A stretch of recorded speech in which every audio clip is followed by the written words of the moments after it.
Therefore, since the promise of entering his rest still stands, let us be careful that none of you be found to have fallen short of it. For we also have had the good news proclaimed to us just as they did. But the message they heard was of no value to them because they did not share the faith of those who obeyed.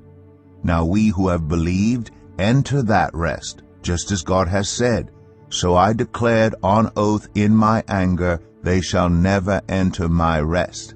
And yet his works have been finished since the creation of the world. For somewhere he has spoken about the seventh day in these words, "On the seventh day God rested from all his works." And again in the passage above he says, "They shall never enter my rest." Therefore, since it still remains for some to enter that rest, and since those who formerly had the good news proclaimed to them did not go in because of their disobedience, God again set a certain day, calling it today. This he did when a long time later he spoke through David, as in the passage already quoted, "Today, if you hear his voice, do not harden your hearts."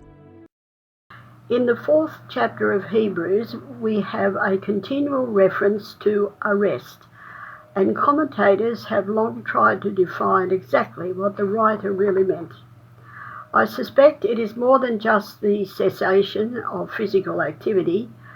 Perhaps it also refers to a mindset, more to our peace of mind found in a secure relationship with God, both in the here and now as well as in eternity. There can be little doubt that our mind is at rest when we know our relationship with God is right. The reality is, we live in a frantic age where life seems to be on an ever-accelerating continuum.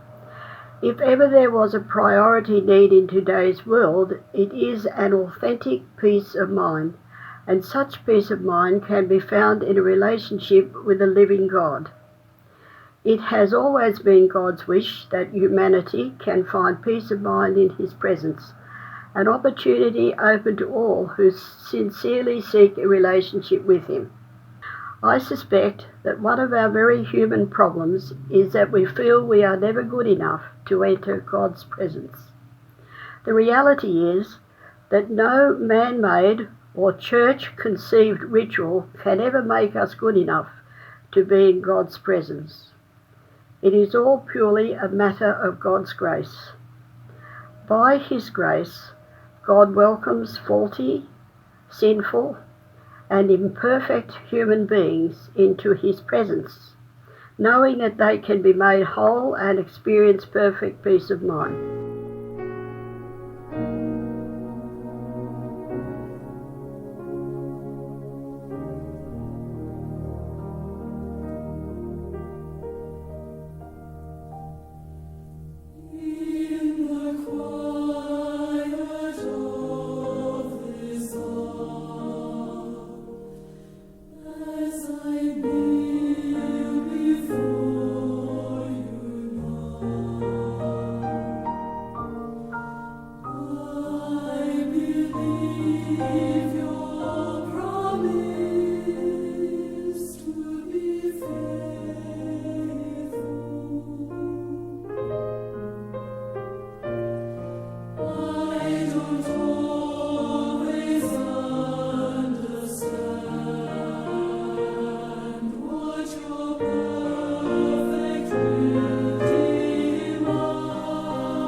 Christians, we know we have the right to always come into the presence of God, and it is there we will find not only peace of mind, but all that we need.